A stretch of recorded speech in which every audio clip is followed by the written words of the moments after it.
Yeah, good morning. My name is Bob Baxter, and one of the counselors for Marten Falls First Nations, and I'm here to do an opening prayer. Before I start on that, I'd like to just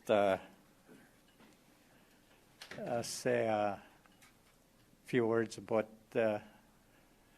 this historical event that's going to happen today. And relating to the Marten Falls Community Access Road, we have worked long and hard to realize the vision of this community access road. This development creates immense potential, from reliable access to medical services to new opportunities for training, education, and wellness. For the first time, we will experience true freedom of movement from our community. And we are looking forward to the future this opens up for our community.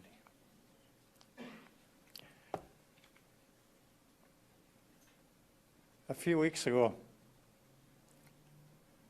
I was sitting in the culture area by the city center, and where they have the canoe and stuff like that there. And I was sitting there doing my morning prayers, praying for the Creator to guide us in the endeavors that we take on. Also to recognize and protect the people that are involved in whatever endeavors that we're going to be going on. And as I was sitting there, this man came up. He said, "I'm a photographer." And he took a black and white picture of what I was doing. And he told me that I caught you sitting there. I thought there was something special about that one moment, he says. And this morning, I was doing the same thing. And we have these people, the street people, that are around that area. You know, people that are down on their luck. As I was standing there doing my prayer, he came up to me out of the blue, and he told me, "Thank you."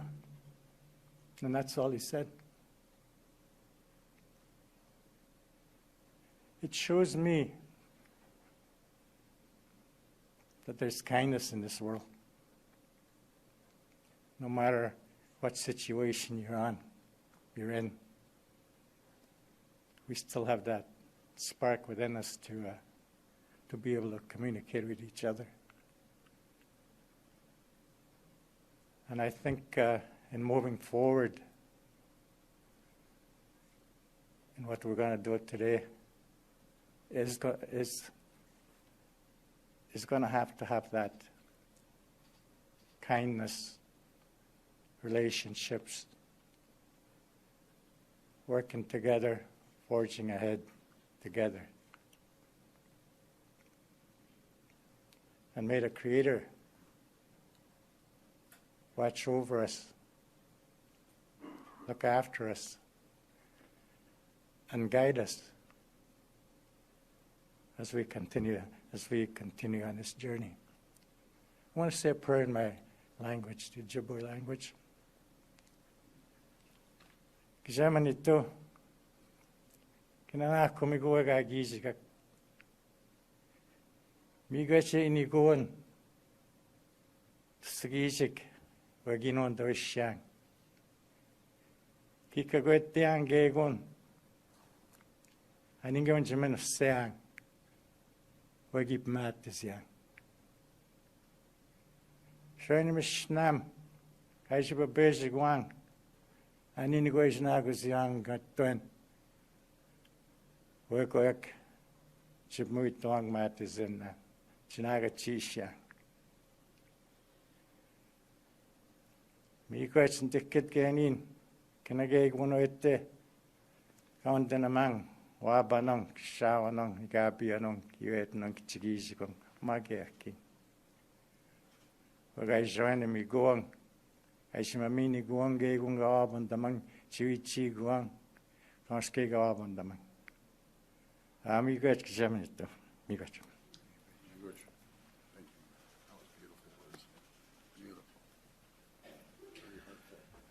Good morning, everyone. Thank you very much for joining us here today. My name is Will Bauma. I am the Parliamentary Assistant to Minister Greg Rickford and Parliamentary Assistant to the Premier. I am so honored to be here today alongside the Premier, Minister Rickford, Chief Bruce Achneepineskum, and councillors from Marten Falls First Nation. And thank you very much again, Councillor Baxter, for starting us off in a good way. And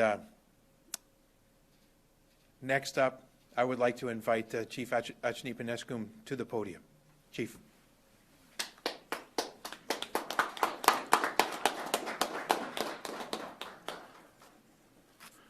Miigwech, Councillor Bob Baxter, for the opening prayer this morning.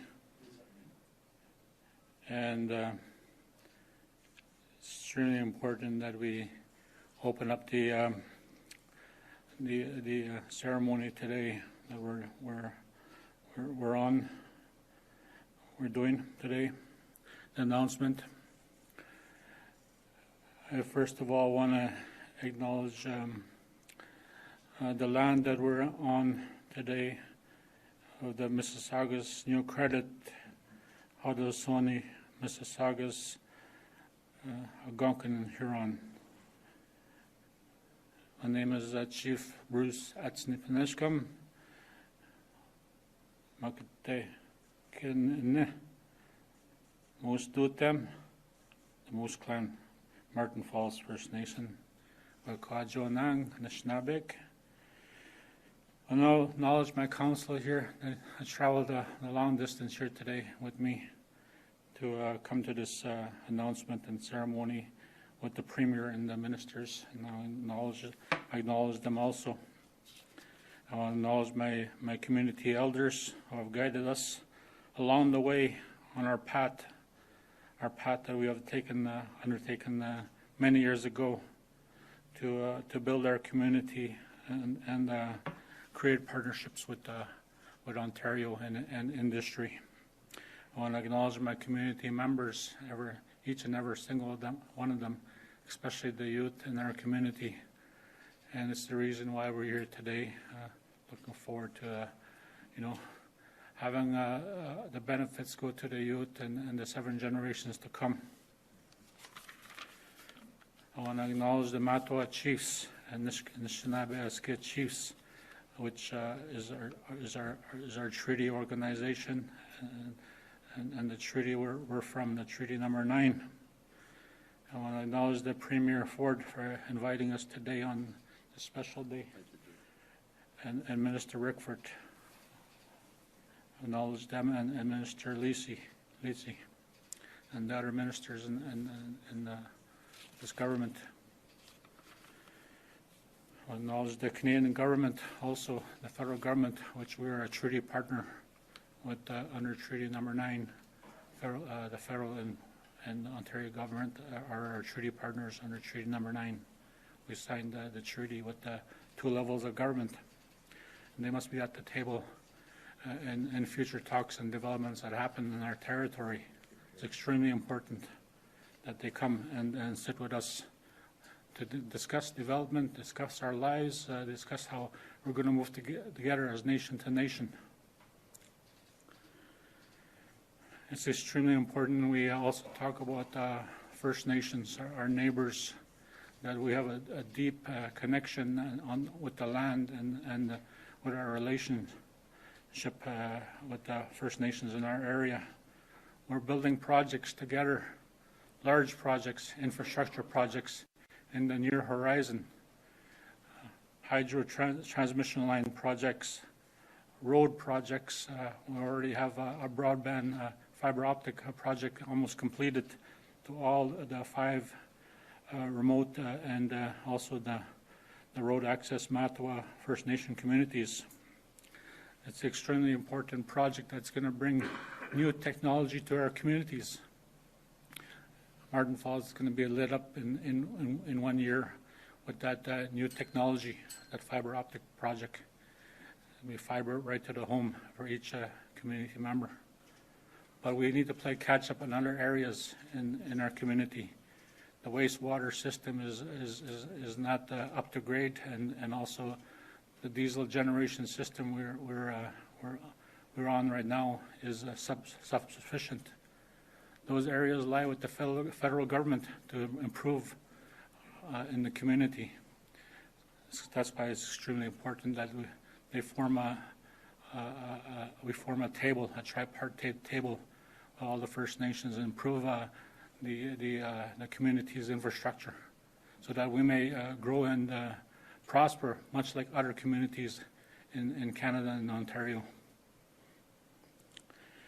During our meetings with the community members in our area, our community members live in our region, not only in the community. They wish to come home, and this is going to be an opportunity for them to come home more easily, more access. That's what this Marten Falls Community Access Road will bring, more access to our community. And right now we have to deal with very expensive air flight to get in and out of the community, and that has a big detriment on our health. We cannot easily jump in a car and then ride down the street to make an appointment to the doctors at any day of the week. It's been a huge hardship for our members. The cost of groceries, the cost of building supplies is becoming extremely expensive to bring up on the air transportation systems, and the shortened winter road season that we now have. The shortened road season comes down to approximately 6 to 8 weeks at the most. And if you think about it, the $600,000 a year we spend on winter roads, only for it to disappear in a couple of weeks once the spring melt comes, that's something we have to do better, as a country, build that infrastructure into First Nation communities also, and improve the lives in our communities. We're talking about dust suppression projects in our community, renovation projects, economic development projects, looking at being part of the overall projects in our community, the large infrastructure projects, and actually partnering with good large companies that are willing to be partners, true partners with Marten Falls First Nation. And there are many of them out there, and large and small, that want to partner. But first and foremost, we need the resources, the capacity at the community level, the First Nation level, to build our organization up and to place experts, but also train our young people to actually do those duties that are required to build our community up. Whatever it is, human resources, administration, legal, accounting, trades. We need that infrastructure. We need that training rather in the community, and we need the training centers built in the community for our First Nations. It's extremely important that if First Nations are going to be partners in these large projects, that they actually have to have the capacity to be involved but we also need wellness in the communities where we take a look at what's happening in the communities. A lot of communities are battling addiction, and we need those much needed addiction services, mental health services for our youth and members. Our youth are very excited when they came to our ratification meetings. They actually applauded the talk of the start of Marten Falls Community Access Road. There's been so much talk on the access road, and you know, they were wondering when it was going to happen. And actually, you know, right now we actually see that very big light at the end of the tunnel right now, and they're very excited to know what's going to happen in a few short years, that they'll actually be able to drive in and out of the community and actually access services, whether it's college facilities, to come back to the community on the weekend, or training, temporary short-term training or longer-term training, whatever it is, that they'll be able to stay home, and or those First Nation members that are off reserve actually come home and build a home in the community. So that's what our nation is doing. We're building a community, we're growing our community, and planning with experts that we employ, but also building our capacity up with the training that we need for our members. And it is with this partnership with Ontario that's extremely important that we move forward nation to nation and address these many issues that we have, but also look at the possibilities of what can be had. That's extremely important for Marten Falls Chief and Council and our First Nation neighbors, that, you know, we talk nation to nation, that we build our communities up, and that, you know, they also have a fair chance at a good quality of life, a better quality of life than they had in the past. We are willing to overcome what's happened in the past and build our community up and find a way to prosper together.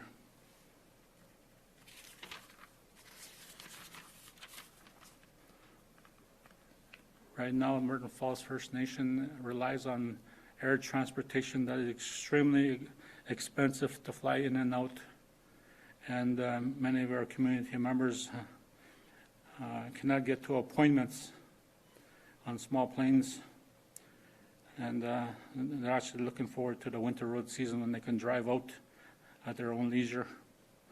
But it shouldn't be like that. It should be driving out at any time. And, you know, I applaud this Ontario government today at actually coming to the table, providing those meaningful opportunities for our First Nation and other First Nations that they're in talks with, to provide that quality, large infrastructure for First Nations, for us, for our communities to grow at a speed that you know, we need to do a lot of catch up, but you know, we want to move forward and build our communities up. We need training in the community, as I said. We need our members need technical skills. With those technical skills, they will be able to actually work at the upcoming mining that's going to happen in our area. And there's many mining opportunities in our area that we're looking at right now. It's all about working in partnership, and that's what our treaty was about. Welcoming the settlers at the time to our lands, and working in partnership, and living together in peace and harmony, and being able to prosper together. I remember the words of Chief Whitehead when he signed the treaty, that he wanted his community members, his people, to prosper and to live on a large tract of land and be able to carry out their usual vocation of hunting and fishing and those traditional activities that sustain them as a people and that sustain their culture. We will always remember our grandfathers who sat at treaty time and discussed the treaty with Canada and Ontario, and we will hold them up dear in our hearts every single day, all the chiefs that have passed, and carry forward their work and their words and their wishes for the people. I thank you very much from Marten Falls First Nation Chief and Council. Chimigwach. Ahoy. Miigwech.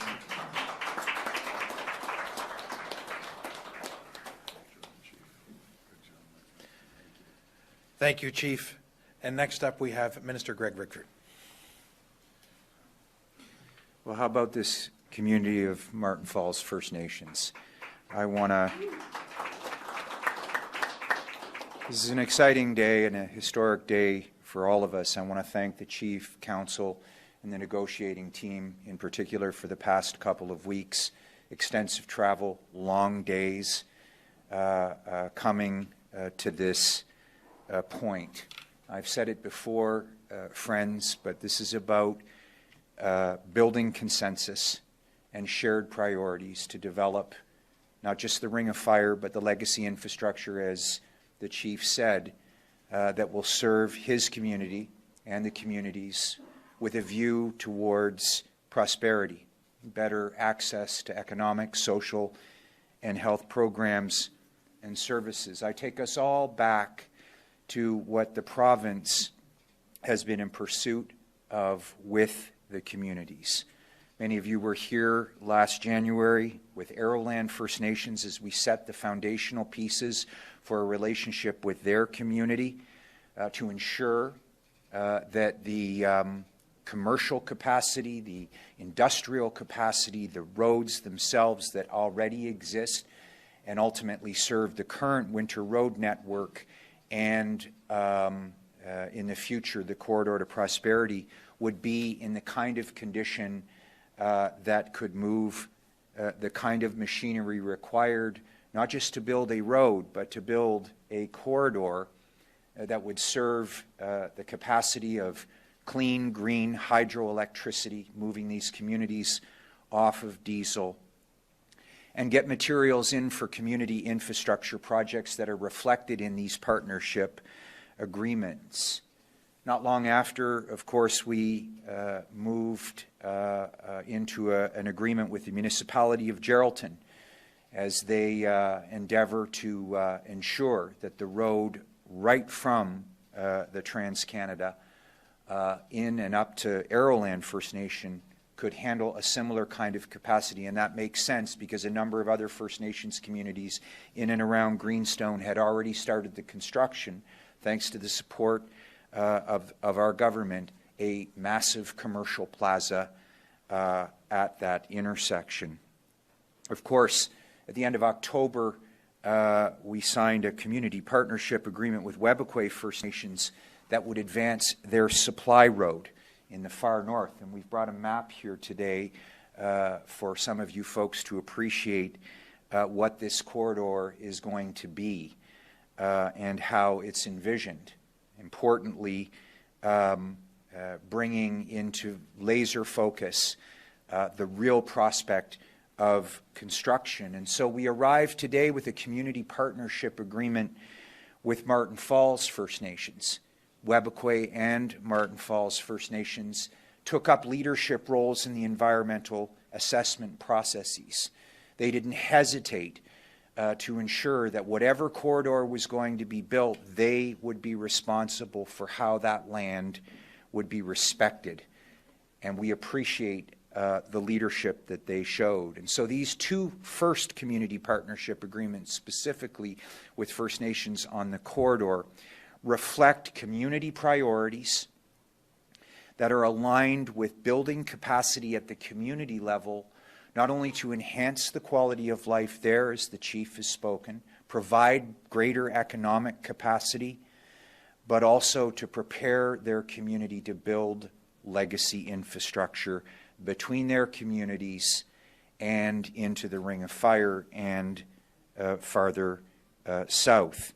Today's agreement commits immediate funding for the procurement of equipment and materials that will be transported this winter road season. And the rest of the resources will be allocated following the community's completion of the environmental assessment, which they will submit in February of 2026, and we've pledged to help support them with real resources in order to complete that. And pending the approvals and consultation, for which we see no barriers, construction will begin this summer. Now, folks, I'm going to turn your attention to this map because today's community partnership agreement does something extraordinary. If you think that next spring, summer, together with First Nations communities and the community of Greenstone, the province of Ontario, we will now have all access points of the Corridor to Prosperity under construction. Think about that, Chief. After all of the MOUs and the discussions over the past couple of years, we are moving forward, and it's under the leadership of this Premier and the First Nations leadership, the folks in Greenstone, that have made this happen. And I'm just happy to be a part of it. I thank the Premier for his confidence in the work that my team has done to get us to this point, and of course to the chiefs and councils and their negotiating teams to put these partnership agreements together. This is an extraordinary moment for us all, and I want to thank the chief and council for taking the flight down last night in those heavy winds and making sure that we could be here together today. Thank you for this opportunity. Great job. Thank you, Minister, and now our Premier. That's great. Thanks, Will. Thank you. Boy, well, good morning, everyone. What a historic day it is, and I just want to thank Chief Bruce and Councillor Baxter. You listen to him speak, it's like right from the heart. I love it. I just want to thank everyone from Marten Falls First Nation, as well as Minister Rickford. You've done an incredible job, Greg, just working hand in hand, and PA Boma, thank you as well. What a great team for being here today. Just think, over the last 10 months, with tariffs and economic uncertainty taking aim at Ontario's economy, our government has been doing everything we can to protect our workers and our communities. Our plan to protect Ontario is building a more competitive, resilient, and self-reliant economy by cutting red tape, lowering taxes, creating jobs, and making Ontario the most attractive place to invest in all of the G7. Our plan to protecting Ontario workers and jobs by building pipelines, rail lines, ports, roads, highways, and transmission lines to diversify our trading partners and find new customers and new markets. We're doubling down on our $220 billion plan to build, which is the largest infrastructure plan in Canadian history, to keep workers on the job and grow Ontario's economy. We're tearing down internal trade barriers, and we're creating new jobs and opportunities for Ontario workers by unleashing the enormous economic potential of the Ring of Fire. And that's exactly what today's announcement is all about. The Ring of Fire has one of the largest deposits of critical minerals on the planet. These critical minerals are used in everything from advanced manufacturing and semiconductors, which are essential to powering artificial intelligence, and to mobile phones and cars used by families every day. Countries and businesses around the world are competing for these critical minerals, and Ontario has what the world needs. Unlocking and refining critical minerals here in Ontario will add $22 billion to our economy, create 70,000 new jobs, and protect our province's economy. It will also be transformational for Northern and First Nations communities, creating new jobs and economic opportunity across the North. And today, I'm absolutely thrilled to welcome our government's agreement with Chief Bruce and Marten Falls First Nation to work together on the planning and construction of Marten Falls Community Access Road. Our agreement will see Marten Falls submit its environmental assessment by next February, so construction on the road can start by next August, as long as the federal government removes the duplicative approval requirements. This agreement also confirms that we will work together to advance the Northern Road Link northwest of Marten Falls. The Northern Road Link will in turn connect to the Webequie Supply Road and the Ring of Fire, as you can see right behind us. And thanks to our recent agreement with Webequie First Nations, work on Webequie Supply Road is set to begin by next June. These roads, along with roads being upgraded near Arrowland First Nation, will connect the Ring of Fire to the rest of the world and will connect Marten Falls and other communities in Northern Ontario to economic opportunity and prosperity and better services. As part of today's agreement, our government's investment will support vital community projects and critical infrastructure improvements across Marten Falls First Nation to improve access to service like healthcare, create jobs, and strengthen local economy. This agreement is a historic milestone for the future prosperity and security of our province and Marten Falls First Nation. And together, in partnership, we're unleashing economic development in the north, protecting workers across Ontario, and building a more competitive, resilient, and self-reliant economy for generations to come. Together with First Nations, union members, municipalities, and workers across the province, we're going to unleash the enormous economic potential of the Ring of Fire. And together, we're going to protect Ontario. Thank you, and may God bless the people of Ontario. Thank you. Are we taking questions? Signing ceremony. Oh, yeah. So next up, we'll do the signing ceremony. And Chief, Premier.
Give my pen to Councillor Baxter. There you go, man. Oh. Thank you for everything. Okay. And if we can have everybody holding up documents. Right ahead. That's great, thank you. Perfect. Perfect, thank you. That's great.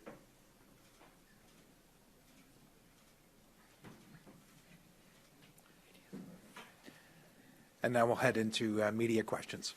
We will now take questions from the media. Media present can line up behind me and ask their questions through the microphone.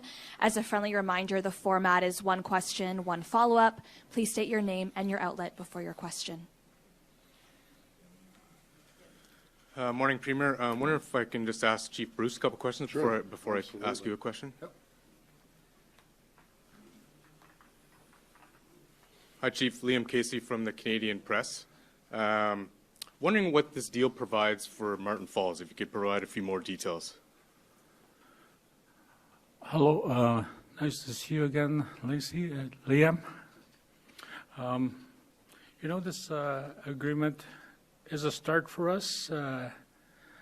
It's a starting agreement for the First Nation, as it gives us the resources in the form of 39.5 million, but also ensures other much-needed community infrastructure projects in the community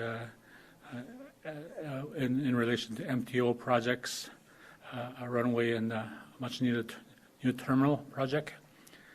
Also looks at an aggregate sourcing project, and you know, we're going to be using those funds in a good way to start our economic development initiative and to get ready in terms of actually being part of the overall construction management and planning of the road, our Marten Falls Community Access Road. Okay. And I wonder if you could just tell us a little bit about some of the issues in Marten Falls that you'd like Canadians to know about.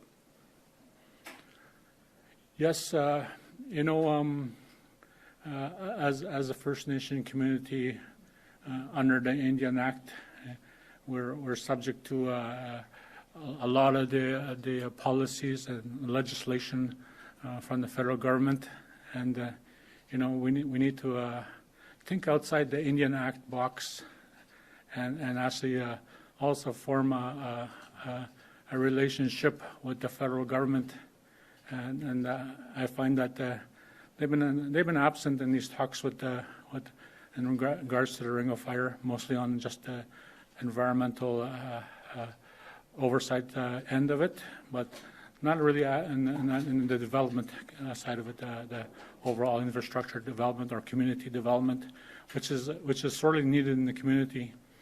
Like, for example, wastewater, a wastewater report we had, it's been done 2 years. Last year we declared state of emergency on wastewater, and today it's the same. There's no progress on a wastewater project in the community. Those kind of projects also, you know, the diesel generation project is too small for our community.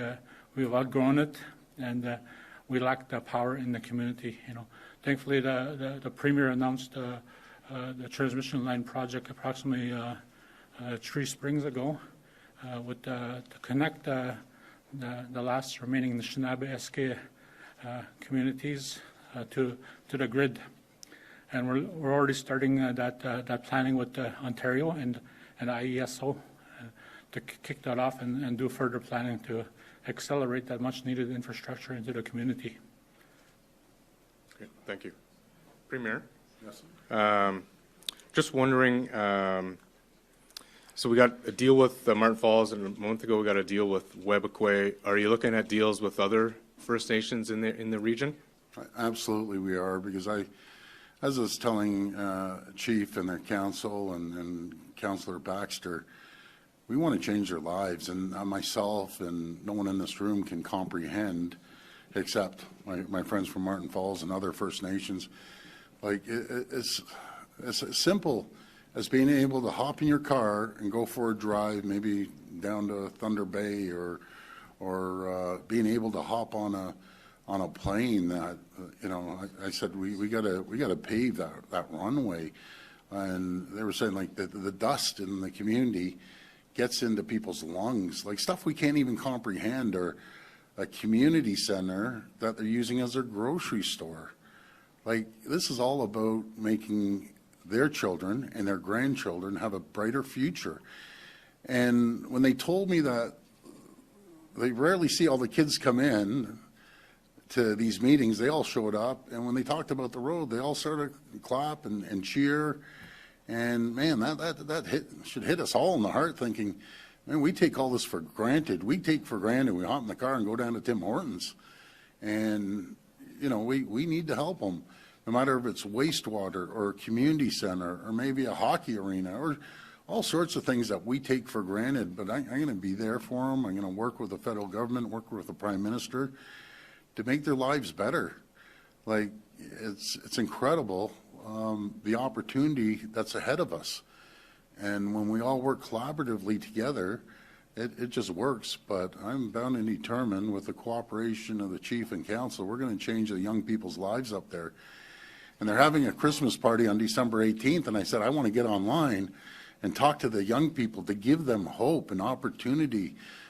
Tell them that there'll be training, so they're the ones that can help build the community centers, help build the roads, you know, and learn accounting and anything else that they might want to do. Bring in resources for training, build a training center. These are the things that they don't have, but the reason I'm in government, to help people.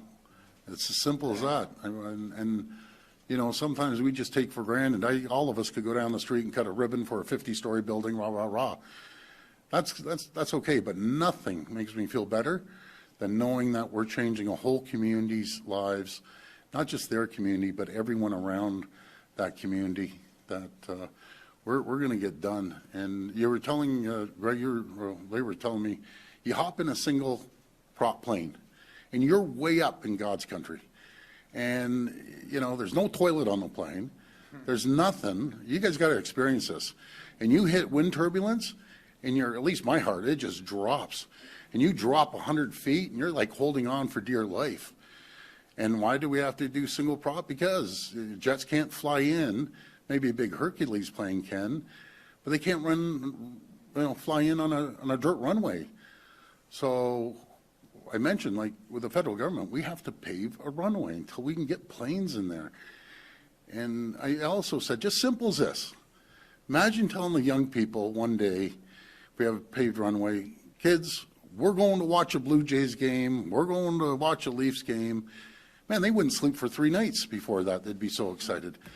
But I'm bound and determined we're gonna help and get the runways and everything with the cooperation of their community, but with the cooperation of the federal government. It's time that the federal government steps up and helps out. And I'll be all over them on this one. Hi, everybody. I'm Charlie Pinkerton from the Trillium. Premier, I have some questions for you about the Skills Development Fund. Oh. So one of the few dental businesses that your government has given SDF funding to is DentaCloud. It was given over $2 million. 8 people that we've spoken to who have either worked with you or the dentist that runs DentaCloud, a guy named John McGearius, have said that he's the dentist for members of your family. Is this true? No, my kids have no connection to that. I haven't been there. I'll have to check if my Rob's kids, my brother's kids, but come on. Come on. That's all I got to say. No, I have never had my dental guy is out in Scarborough, and he has 2 offices. He's downtown, too. So, anyways, that's, yeah. Okay. I'll ask my whole family if they've ever gone to a dentist at Royal York Plaza, I think. I'm sure maybe one of them, but I don't know. Okay. For what it's worth, these sources of ours, they said that McGearius often boasts that he's the Ford's family dentist, so that is where this question comes from. And so my follow-up is just, did you have any role in the decision to give DentaCloud Skills Development Fund? Not at all. Guys, I can tell you, I'm just telling you the truth. I don't get involved in all these decisions. I have ministers, and like Greg Rickford and the Minister of Health and the Minister of... We run a $218 billion a year corporation. I don't get involved in all of the decisions. I don't believe in micromanaging. I like making big decisions like the one today and other areas that we need to focus on. But that's why I have ministers. I don't micromanage. I hold everyone accountable, I can tell you that. But no, I don't get into you do this, you do that. It doesn't happen. But anyways, next question.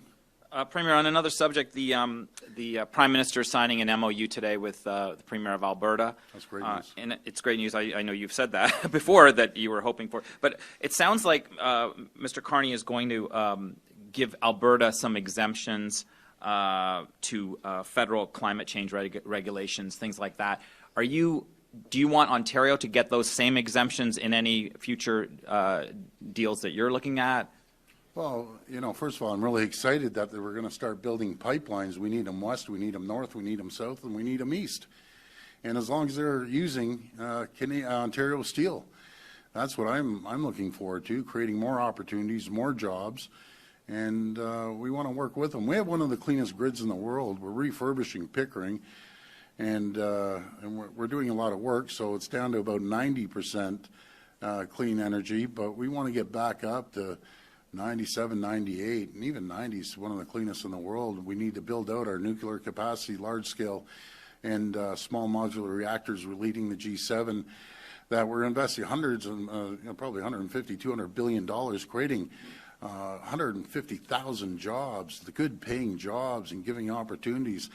And that same energy can flow right up to First Nations community to help them.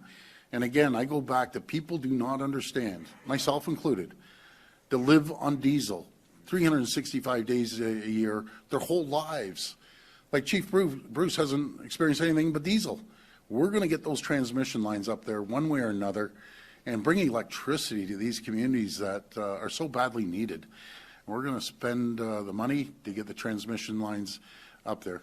So just to follow up, are you expecting Ontario will get the same exemptions that Alberta is receiving? And if you don't, what will you do? Well, hopefully we do. Hopefully we get treated fairly right across the board. I just want to move, with Trump attacking our economy, attacking our country, faster, quicker, immediate. I'm going to repeat that, faster, quicker, immediate. We need to get things done immediately. And we can't fall behind, and we can't get caught up in red tape and regulations with the federal government and provincial government and municipalities. We're in a fight right now, and we're going to win this fight against President Trump and the attacks. And I'm going to do everything we can to protect Ontario and Ontario residents and communities and businesses. We're putting over $1 billion out there to protect them. And like I've always said, I won't spare a penny to make sure we protect communities. That includes First Nations communities. We're going to work well with them, but I'm going to protect them as well, whatever it takes. Hi, Premier. Laura Stone, Globe and Mail. Hi, Laura. On the same topic, though, the BC Premier has been pretty clear about his opposition to building a pipeline into his province and scrapping the tanker ban. And so, as a leader of a provincial government, are you concerned about decisions being made against the wishes of the Premier of that province? Well, I don't get involved in out west politics. That's up to Premier Eby and Premier Smith and the Prime Minister to work their issues out. I got enough to handle here in Ontario. I don't need to handle. We need the feds. Yeah, but exactly, Greg. We do need the feds here. We need them to show us some love and some support. And I'm confident. And I thought it was a great announcement, by the way, with the steel yesterday. I've been pounding away on the steel for a long time. And Ron Bedard from DeFasco and other steel manufacturers have been all working. And I'm really happy that the federal government, the Prime Minister, made that announcement, because it really helps us out from countries dumping steel and taking our jobs. So we'll put an end to that. Thank goodness. Okay, thanks. But just putting the pipeline issue aside, Yes. what if the federal government wanted to work with another province to do something in Ontario that you don't agree with? I mean, doesn't this set a precedent that could be potentially damaging for the provinces? Yeah, but that's hypothetical. It could be pouring snow out there tomorrow too. I don't know. He works well with us. The Prime Minister works very well with me. We get along very well. And he wants to work with us, not go against us. But out west, that's going to be up to Premier Eby to work that out with the Prime Minister and the federal government. But so far, I've been working very well with the federal government. It's all about communication. It's all about building relationships. And that's what we're doing. And that's what we're doing with Marten Falls as well, and all First Nations community. Hi, Premier. Tina with City News. Hi, Tina. Premier, there are concerns that the signs replacing speed cameras are too large and could create blind spots. My question for you is, was there any consultation done on these signs? Did your government speak with any road safety experts before approving them? Yeah, well, these signs are up all over the place. When they told me this, I broke out laughing. I was at the city. So let's get this straight. All the other municipalities is no problem, but sure enough, it's Toronto again and Ottawa. They can't put up a big sign. Do I have to go there and show them how to put up a big sign? Like, I was there for 4 years. They put up big signs. They put up big signs everywhere. I think it's just another excuse. You don't like the signs? Put up the speed bumps. We're giving everyone $210 million. Just another excuse. But if they need help putting up a large sign, even though they've done it 10 million times, we will have a team out there and I'll say, this is how you put up a big sign. It's a joke, actually. Like, I can't believe it. It's just another tactic. But anyways, they can put up a big sign, or why don't they put in a speed bump that people want, and we'll get that done as well. Okay. Are you suggesting then that they're making this up? And also, cities like Toronto, they haven't received enough signs. There are 641 school zones, and there are only enough signs for 20 of them. So why didn't you give them enough signs, and are you leaving school zones unprotected? We're getting more signs put up there. It's amazing. The signs you gave me are too big, but I need more signs. Like, come on, guys. Like, you must have think I just fell off the turnip truck. Like, you're getting the signs. We're going to put speed bumps. Why isn't the transportation, area start putting in these the speed bumps? Why? What's taking so long? We're giving you the money to do it. So let's work together. They'll find every excuse in the world, but at the end of the day, in October of next year, the people of Toronto are going to have a choice. They want to keep moving down that road, or they want to change in going down that road. I get along very well with the mayor, by the way, very, very well. And I'll call her. But like, if you need help putting up a sign or you need more, just call us. We're putting out $210 million to help the 37 communities out of 444 that decided to do this. Hey, good morning, Richard Southern, 680 News Radio. Richard. Hello. With 4 or 5 weeks left in the year, I imagine you may now have an answer to this yes or no question, Premier. Will the Eglinton Crosstown open before the end of 2025? Yeah, my favorite one. I always tell Richard, this thing has been a disaster since the Liberals started it, and yeah, I'm pushing. I'm pushing like crazy, but they want to make sure it's safe. Thank goodness the Finch LRT is going. That's exciting, and hopefully by the end of this year, we're going to get rid of all the kinks and finally get this thing up and moving. But on a positive note, the Eglinton West, on time, on budget, actually ahead of time, I think 4 to 6 weeks, and then we're working on the Scarborough line, working on the Young North extension, working on the Ontario line. The toughest line out of them all, I'll tell you, going underneath the city is the Ontario line. And then we're building the Hazel LRT, and we're doing the Hamilton LRT. So we're building the largest transit system in North America.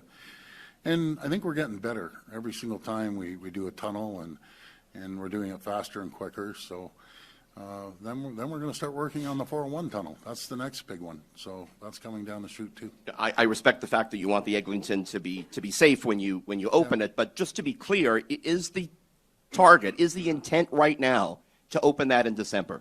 I will get a confirmation, and we're going to see each other again before the end of the year. And I'll ask them, I need a confirmation. I've been asking for a confirmation for this thing for 2 years. It's driving me crazy, just even more than the public.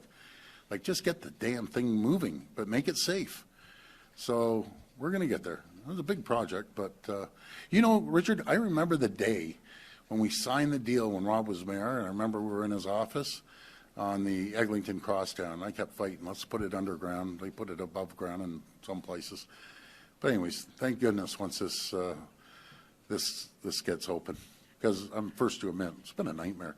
But for both sides, by the way, the builders had 240 non-conformances, and so that was a problem way back. But now we're resolving it, and I got to give a shout out to Michael Lindsay. The guy's sharp as a tack. I'm telling you, anyone who knows Michael Lindsay, the new CEO of Metrolinx, will say the exact same thing.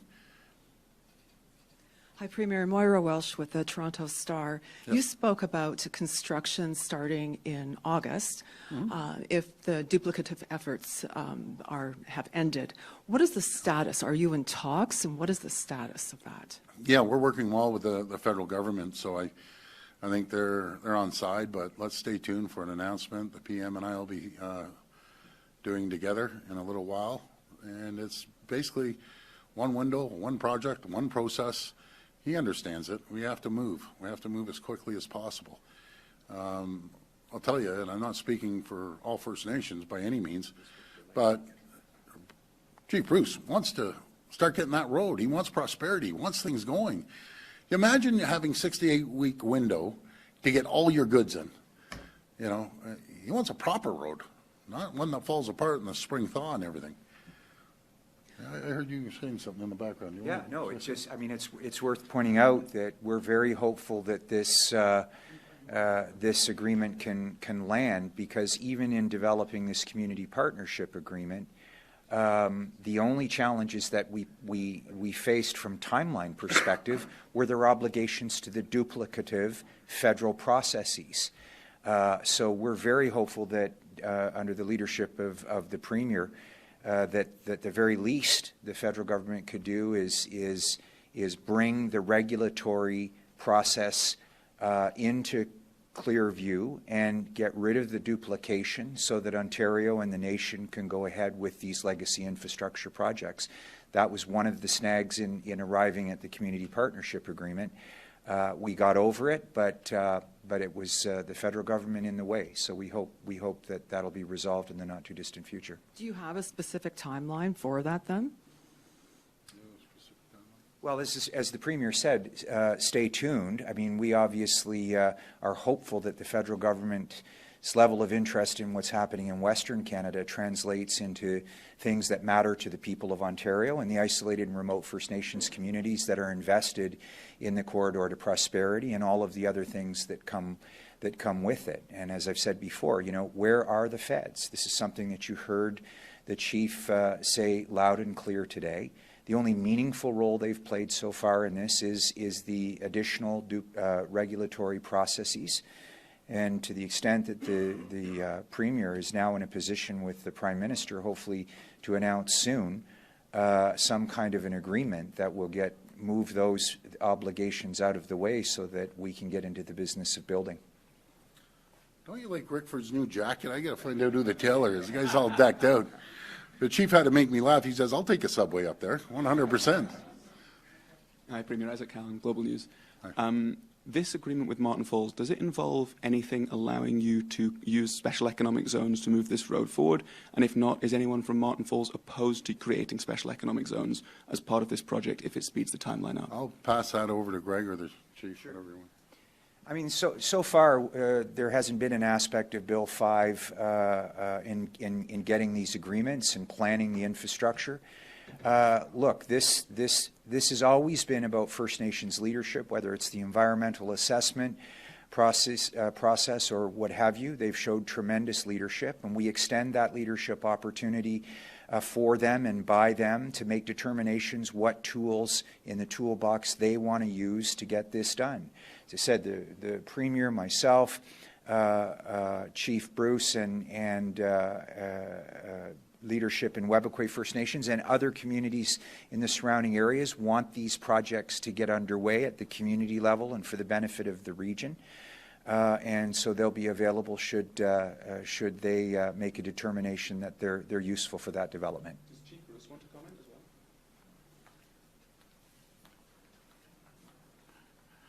well? Like I previously said, we're working with this agreement enables us to work in partnership with new legislation, and you know that's a game changer for Marten Falls First Nation.